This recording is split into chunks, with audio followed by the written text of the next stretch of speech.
Kalau saya kira kalau untuk lepas dari jerat hukum sangat tipis karena Loli ini ya tadi di bawah umur. Tidak ada kata apapun dan tidak ada alasan apapun. Mau tidak mau cabul ini terhadap anak itu harus dipenjara.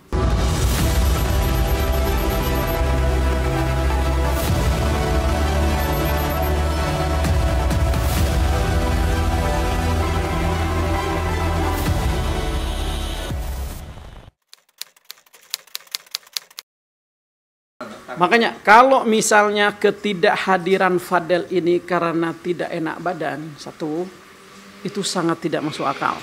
Justru timbul pertanyaan, kenapa dia tidak datang? Takut. Itu, kalau takut, kenapa dia takut? Kalau takut berarti kan kemungkinan bersalah. Itu. Kedua, bukti-bukti belum disiapkan. Bukti apa? Bukti itu ada di kepolisian dari pelapor. Tidak seharusnya dari terlapor ini sibuk menyiapkan bukti-bukti yang apa namanya untuk disodorkan kepada kepolisian. Teman-teman kepolisian sudah punya bukti kok. Gitu. Makanya cara berpikir kuasa hukumnya ini memang cara berpikir pengacara pecatan, bukan pengacara seperti pengacara profesional lainnya yang menjalankan hukum acara kalau menurut saya. Itu dia. Harusnya hadir Fadel ini ke kepolisian. Kuasa hukumnya dampingin gitu. Bukan kuasa hukumnya malah ditinggalkan kliennya jalan-jalan kemana. Saya nggak tahu jalan-jalan ke Malaysia atau kemana gitu. Atau itu pura-pura jalan-jalan aja. Biar nanti takut ketahuan kalau bukan pengacara. Padahal semua orang tahu. Karena pernah disiarkan di TV juga kan. Kalau Rasman ini pernah dipecat secara tidak hormat oleh Kongres Advokat Indonesia. Saya rasa kalau memang ini benar-benar Fadel dengan Loli ini melakukan hubungan suami istri, itu jelas pencabulan terhadap anak. Karena Loli ini masih di bawah umur. Tidak ada kata apapun dan tidak ada alasan apapun. Mau tidak mau cabul ini terhadap anak itu harus dipenjara. Mau Loli ini hamil, mau Loli itu tidak hamil, apapun alasannya, yang jelas Loli di bawah umur tidak ada alasan untuk tidak dipenjara. Jadi karena anak di bawah umur, ya mau tidak mau proses hukum terlepas nanti apa hasilnya, apakah benar-benar melakukan hubungan intim seperti layaknya suami istri atau tidak. Ya kalau kita melihat nih, Fadel kemarin menunjukkan hasil USG. Ya. Hasil USG katanya tidak hamil. Secara tidak langsung, dia mengakui dong. Dia mengakui melakukan itu, melakukan hubungan, karena dia menyebutkan ini tidak hamil. Kalau memang tidak mengakui, saya tidak pernah mengakui. Hamil dengan siapa itu saya tidak tahu. Tapi kan dia malah membawa hasil USG, memperlihatkan hasil USG kalau Loli ini tidak hamil. Belum lagi USG ini salah satu prosedur medis lah yang harus dirahasiakan, apalagi itu anak di bawah umur. Tidak boleh disebar begitu, belum lagi seperti itu. Tapi yang jelas pengakuan dari Fadel ini, pengakuan bahwa hasil USG itu tidak hamil secara tidak langsung menurut saya, itu sudah mengaku. Iya, makanya mau itu misalnya aborsi atau tidak hamil atau tidak, ya tadi, ini anak di bawah umur yang harus dipertanggungjawabkan. Dan kalau melakukan hubungan tadi, ya jelas cabul. Itu udah dari situ aja, tidak harus kemana-mana sekarang. Tidak usah sekarang bahas aborsi, bahas hamil, bahas apa. Intinya sekarang cabul misalnya itu benar-benar dilakukan sama Fadel, maka segera kepolisian untuk menahan Fadel ini. Biar tidak ada lagi yang seperti itu. Kita harus melindungi anak bangsa. Itu undang-undang perlindungan anak. Itu ancamannya macam-macam. Nanti kepolisian akan menentukan pasalnya apa. Terus undang-undang perlindungan anak saja atau nanti ada KUHP gitu kan. Apakah nanti teman-teman kepolisian ini menerapkan pasal hanya undang-undang perlindungan anak atau pasal di KUHP juga, itu kita lihat aja, itu hak prerogatif dari teman-teman kepolisian gitu.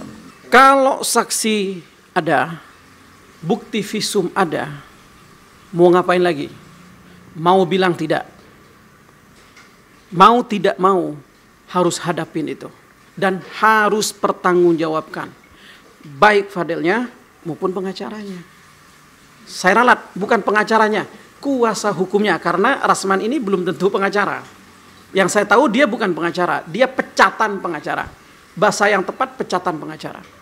Kalau saya kira kalau untuk lepas dari jerat hukum sangat tipis. Karena Loli ini ya tadi di bawah umur. Loli ini anak, undang-undang melindungi itu, ada undang-undang perlindungan anak yang memang siapapun, mau orang tuanya, mau tetangganya, mau temannya, masyarakat secara keseluruhan pun itu harus melindungi terhadap anak. Dan itu kewajiban buat kita semua. Itu.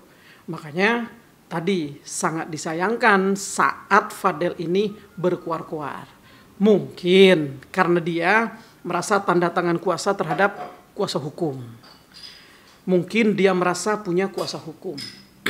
Padahal kuasa hukumnya, kalau menurut saya, itu hanya berkuar-kuar, tidak ada tindakan apapun, tidak ada upaya apapun selain freskon dan berkuar-kuar. Dan yang saya tahu, kuasa hukumnya Rasman itu adalah pecatan pengacara. Bukan pengacara saat ini dia.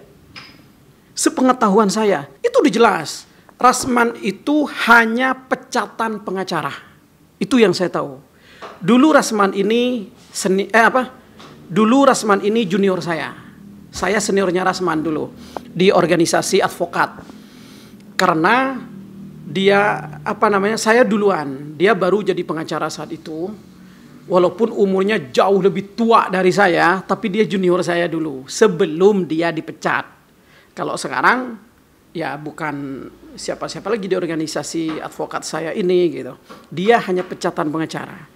Mungkin karena itu juga dia melakukan hanya freskon, berkuar-kuar, tidak ada upaya apapun yang dilakukan.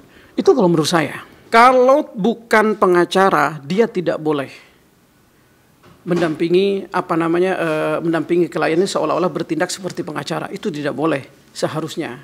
Makanya ini harus jelas juga apakah dia sudah menjadi pengacara lagi atau masih pecatan pengacara gitu.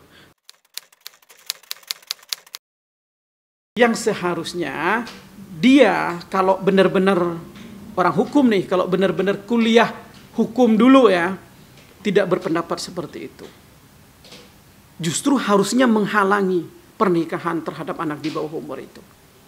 Itu kalau benar-benar dia kuliah hukum dulu. Cuman saya kan nggak tahu kuliah beneran atau tidak dulu. Pesan buat Fadel, proses hukum harus hadapin, harus pertanggungjawabkan perbuatannya. Itu kalau buat Fadel. Tobat yang jelas.